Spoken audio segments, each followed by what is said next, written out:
What's going on, YouTube? Welcome back to the channel. Welcome back to some more Sherlock Holmes crimes and punishment.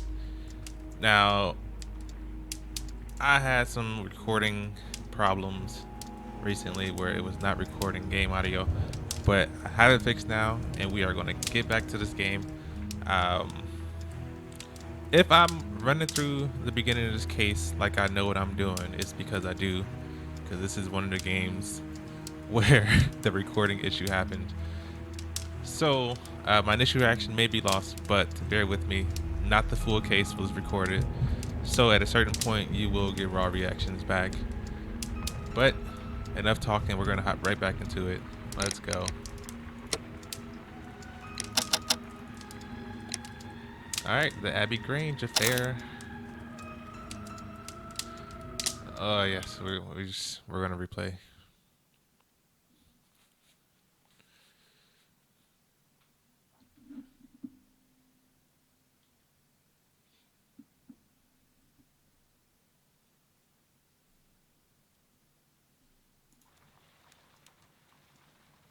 Come. The game is afoot, not a word. Into your clothes and come.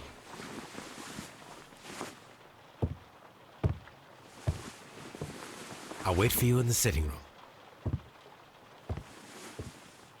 I've just received a note from Inspector Lestrade, a letter from the suburbs. He is in need of my presence. Whenever he has asked for my assistance, it has always turned out to be entirely justified. I fancy that every one of his cases has found its way into your collection. Yes, they all seem worthy of... However, I regret your fatal habit of looking at everything from the point of view of a story instead of a scientific exercise. Oh, Holmes, you...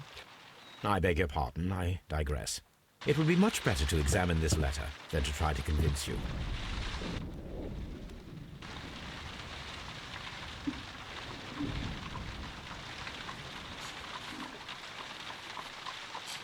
Alright, so... The letter is on the table, Holmes. You there. should take So a we're just look. gonna go right through.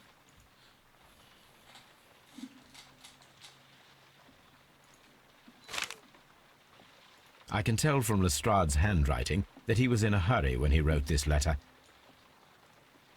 A wax seal with the monogram E.B. The Brackenstall family coat of arms.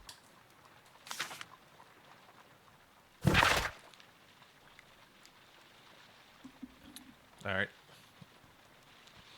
My dear Mr. Holmes, I should be very glad of your immediate assistance in what promises to be a most remarkable case. It is something quite in your line.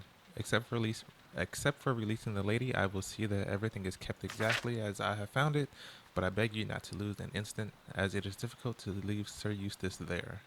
Yours faithfully, Inspector Lestrade. So, what is it, Holmes?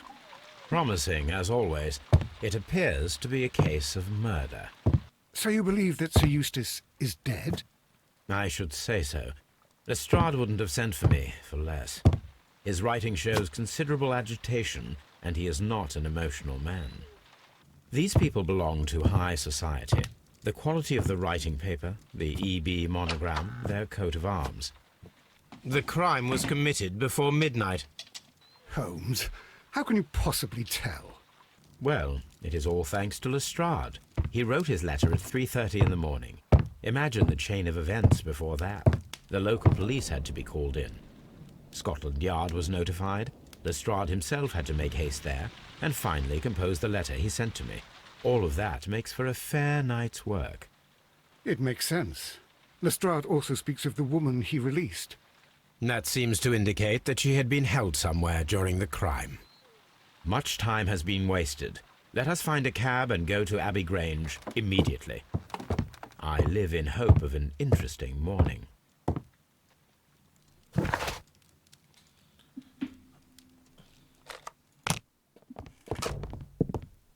Ah, Mr. Holmes and Dr. Watson, here you are. I'm very glad that you have come, but perhaps I should not have troubled you after all. And why is that? Lady Brackenstall has come to her senses, and she has given so clear an account of the affair that there is not much left for us to do. You remember that Lewisham gang of burglars? What, the three Randalls? Exactly. The father and two sons. It's their work. They stole a silver service, which is of great value. Sir Eustace Brackenstall is dead, then?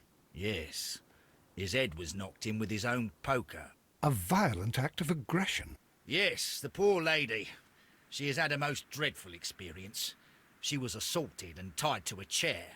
But I think that you would best see her and hear her account of the facts. She's in the morning room with her maid, Teresa Wright. Where is the body of the deceased? In the dining room. We haven't touched anything. All right, I'm going to examine it. Very good, Watson. Alright. So first, I just want to Baron Lyndon Brackenstall. go Lord through, Ramsay Brackenstall. look at all the Lord pictures. Brigham Brackenstall. Lady Brackenstall awaits you in the morning. Sir Warthen. Lord George. The Brackenstall family seems rather austere. Alright. Now look at this lady. Ladies, allow me to introduce Dang. myself. My name is Sherlock Holmes. I'm assisting Inspector Lestrade in this investigation. Mr. Holmes, I am the wife of Sir Eustace Brackenstall. We were married only a year ago. I am sorry for your loss. Please accept my deepest condolences. I suppose that it is no use my attempting to conceal that our marriage has not been a happy one. I fear that all would tell you that, even if I were to attempt to deny it. Alright. The rundown. Nice little bruise. Pale cheeks.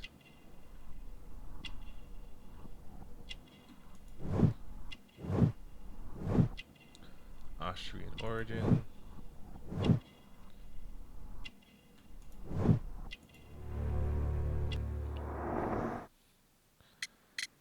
Alright. You mentioned that your marriage was not a happy one.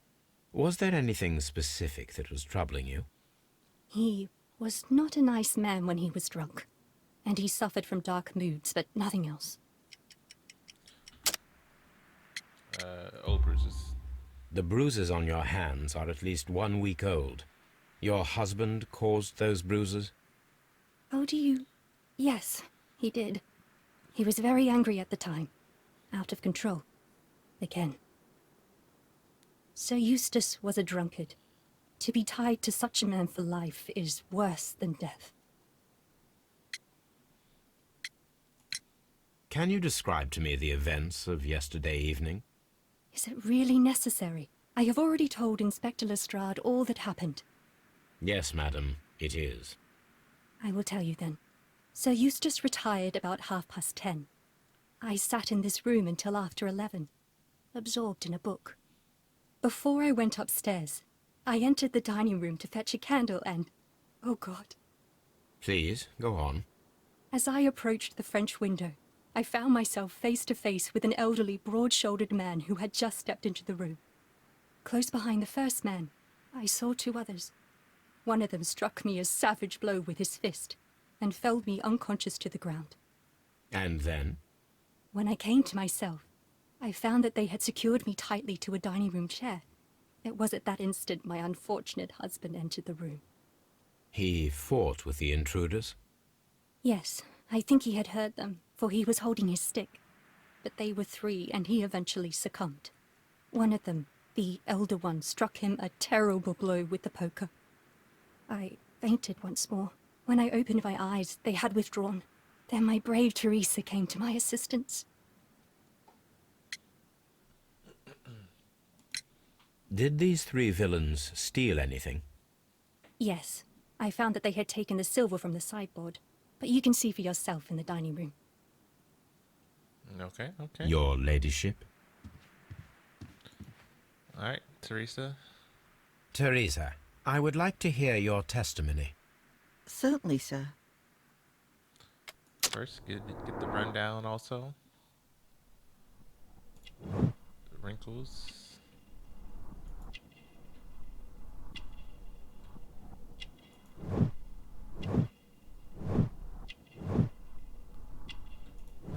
Caring.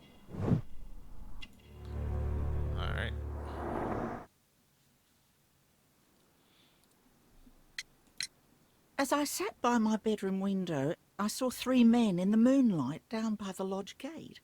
But I thought nothing of it at the time. Oh, if I'd known. And then? I went to bed, and it was more than an hour after that I heard my mistress scream. And down I ran, to find her tied to the chair and him on the floor with his head smashed. That's all I know. So the wife didn't mention anything about screaming. So my initial thoughts on this case so far is that. So let me read this first, and then I'll go on about my thoughts. All right, the family business booming. The Randall gang is back on the street. Less than a fortnight ago, which is, of course, a week, this infamous family of burglars, the Randalls, as they are known, made their reappearance by way of a brutal but successful intrusion into one of the wealthier homes in Sydenham. The police are already on their trail. However, the details of the crime are being kept confidential, including that of the name of the victim. A witness was able to provide a precise description of all 3 men, and this will surely give the police a chance to complete their profile on this family of delinquents. We will take the liberty of reminding our esteemed readers about this highly dangerous band and to provide the full description as it is available at this time. The gang has been in business for some considerable time, being a family of 3, a father and his 2 sons. The elder, Jack Randall, is a man in his 40s and already gray-haired, while of average height and build. Being the mastermind behind the burglaries, he retains control over his sons, both of whom are close in age but very different in appearance. The first son, William Randall, is tall and broad-shouldered with a small, disproportionate head. The younger brother, Melvin Randall, is of a somewhat weaker constitution and is as skinny as a rake. The gang is wanted not only for their frequent thefts and break-ins out for their exceptionally brutal pirate career, but for their exceptionally brutal pirate career they enjoyed before returning to the England. Be alert, and may your valuables stay safe. The description of the Randall gang provided by Lady Brackenstall is identical to the one in the Times article. All right, so peep this, right? So the husband was abusive to her, right, Lady Brackenstall, and since this is her maid, loyal to a T, I think they came up with a plan to off the man, because he was so abusive to her, right? Now, as I've played this part a little bit before, there are certain things that happen that I find that prove my theory, and I've been saying this since the beginning, since I started this case, like before it messed up. These scratches are most definitely made by the picture frame. And I'll point them out when I get there. This is Sir Eustace's safe. There may be something important inside. I must ask Lady Brackenstall to open it. This. All right.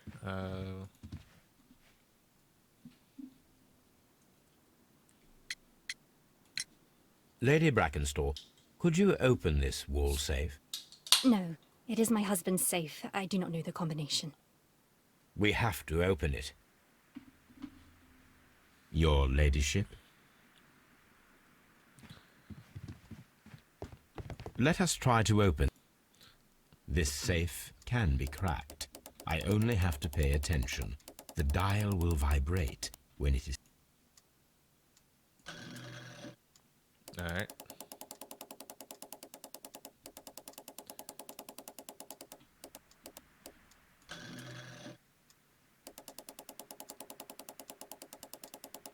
Cracking the safe.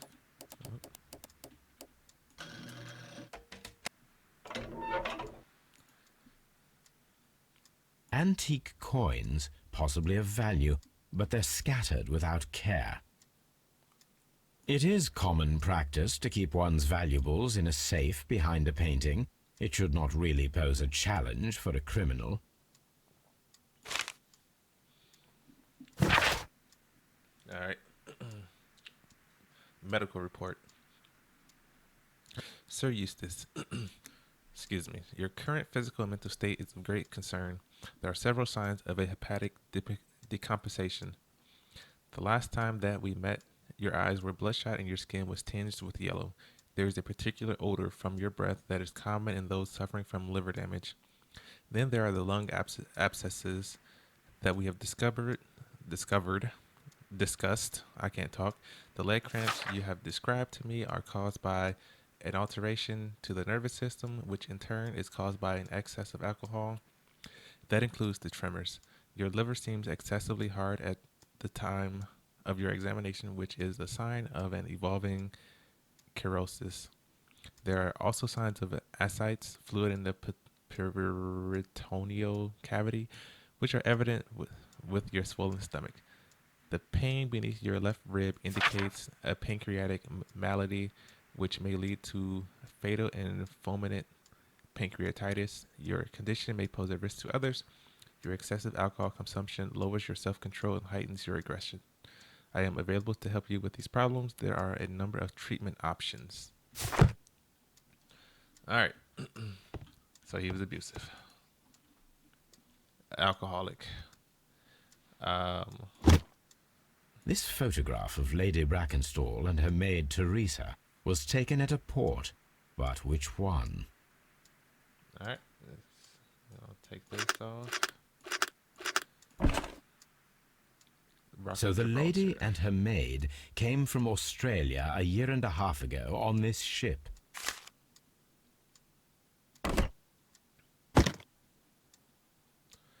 All right. Let's see what she got to say.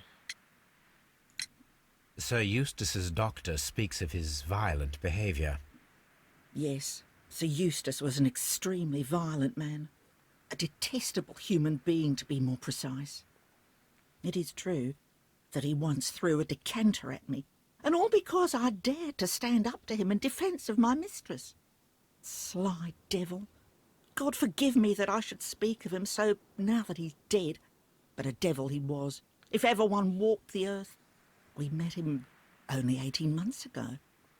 She'd only just arrived in London. Yes, it was her first voyage. She'd never been from home before. Wonder with his title and his money and his false London ways. If she made a mistake, she has paid for it, if ever a woman did. She doesn't have any friends here, so it was especially hard for her. All right. Oh, what a horrible thing to have happened. Okay, so let's put some more clues together. No.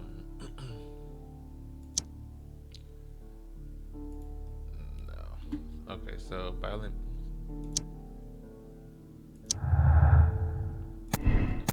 So acquainted with the sailors. Shortly after arriving in English and remained at home during that time, there is little possibility that she or her maid are acquainted with anyone in the country. I'm gonna leave it at that for now.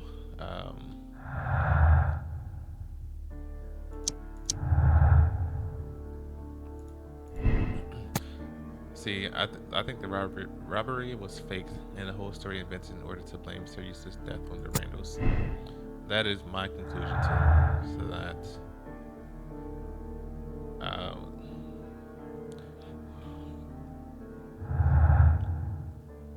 Yeah, these don't go together, right? Yeah.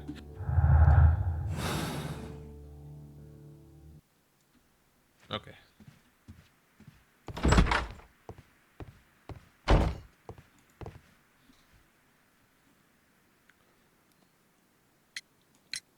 What do you know about Sir Eustace, Inspector? What was his reputation? A charming man when sober, but an absolute demon when he was drunk. In such moments he was apparently capable of anything. Why, once he splashed fuel on Lady Brackenstall's dog and set it alight. Another day threw a decanter of wine at Miss Wright's head. The alcohol seemed to madden him. To the point that we were forced to intervene several times to avoid a scandal. All right. So those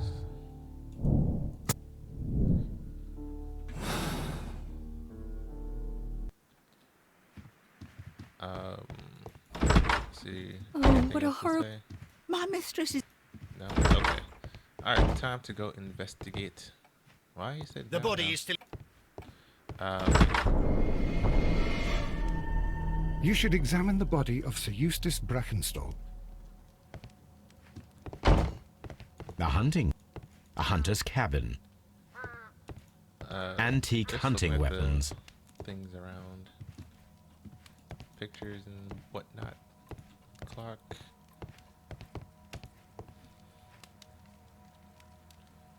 This candlestick is valuable. It is interesting that it was not also stolen. These wine bottles are expensive and mostly from France.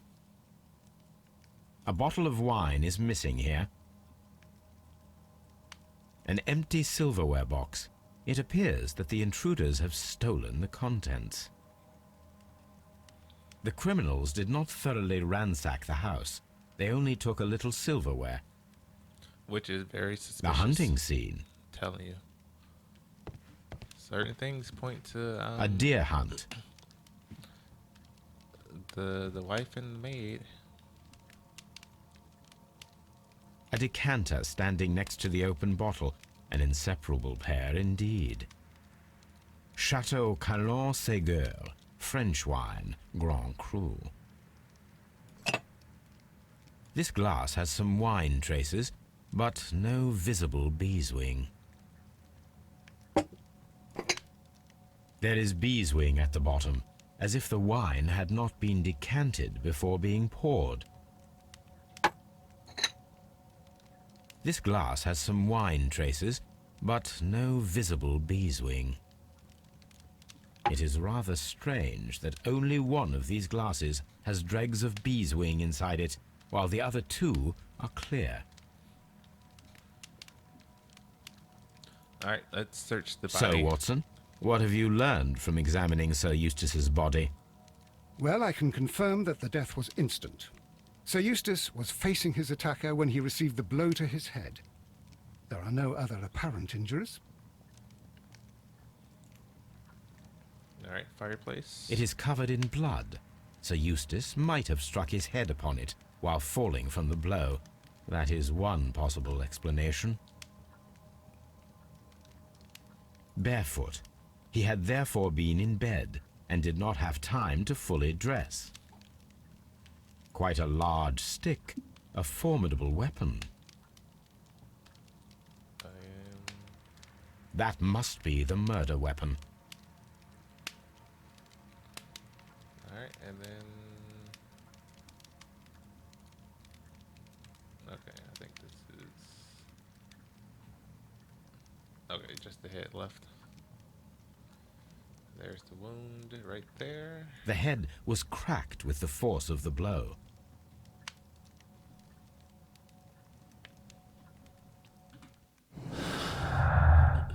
Okay. Bent poker tied to the dead body. Dead body. Fireplace. I believe the poker would have done that.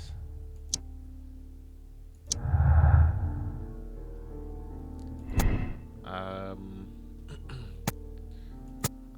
think that I'm going with the two people. I'm telling you, I don't think it was the bad guys, the Randalls, I guess.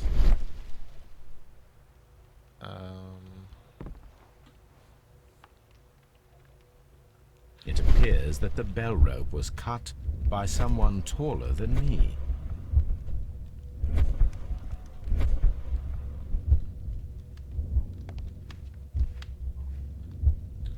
Okay. So that so here's a rope here. Sailor's knots. That's interesting. This rope was handled by the murderers. We need a scent hound to follow their trail. I will take it with me. This is the chair that Lady Brackenstall was tied to. So, we have one of the best A fur trader's cabin. scent dogs in the world. let's go and grab Toby.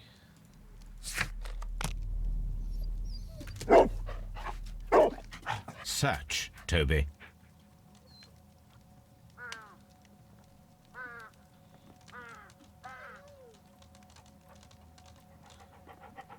Okay, so Toby is following the scent.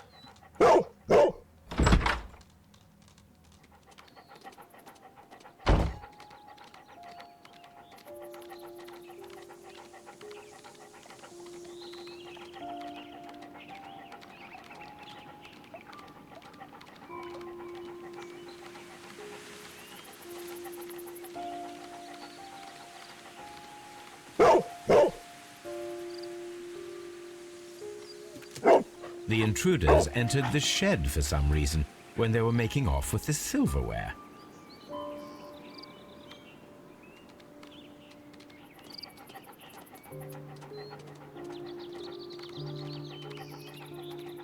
Go on, Toby. Follow the scent.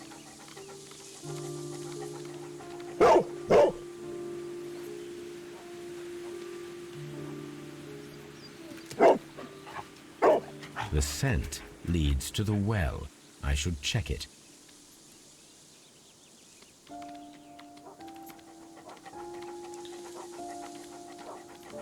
All right. And then the wall. The intruder's trail is lost behind this wall. The criminals left the house through the French window. They walked to the shed, then across to the well, before fleeing by climbing over the wall. I wonder why they chose such a winding route. All right, so let's go check the shed.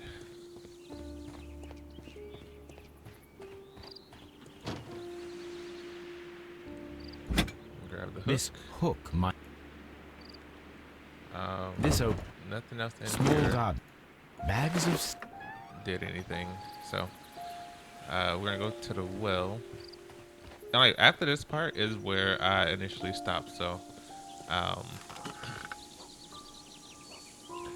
after this part, I think I will There's still something end the video. glittering. Only because I want the next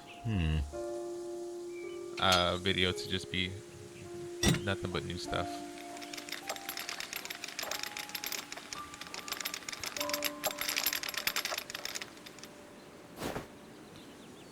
And there is Silverware. the silverware. The Brackenstall coat of arms. It appears that we have found the stolen silverware. See, evidence is pointing to an inside job. And then The intruder's trail is lost behind this wall. I really hope it's not that short.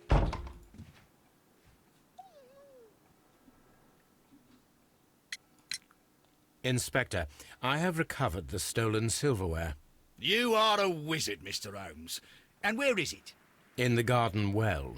Excuse me? Unique, isn't it? Rather absurd. What is the point of stealing silverware and then throwing it down into a well? Perhaps it was used as a temporary hiding place. Or simply the thieves wanted to get rid of it. It is up to us to solve this mystery.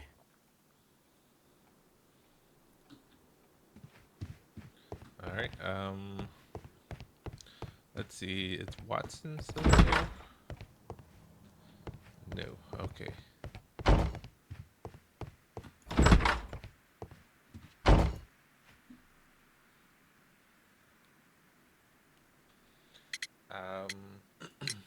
There are 3 glasses on the dining room table.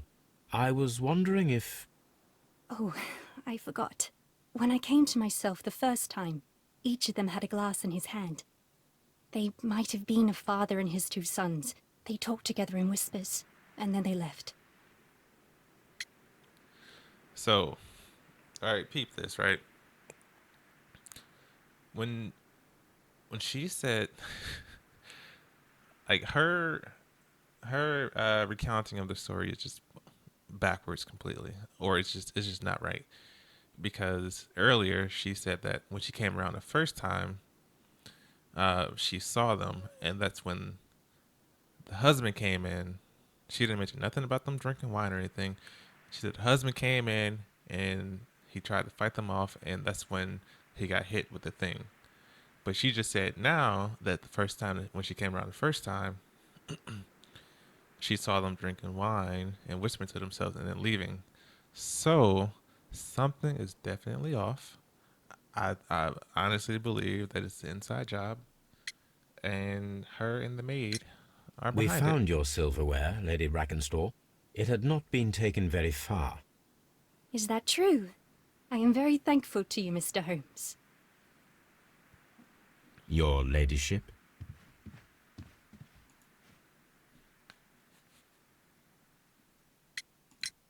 We found your mistress's silverware. Oh, that's good news. You really are as clever as they say. Indeed. Sherlock is like, of course I am.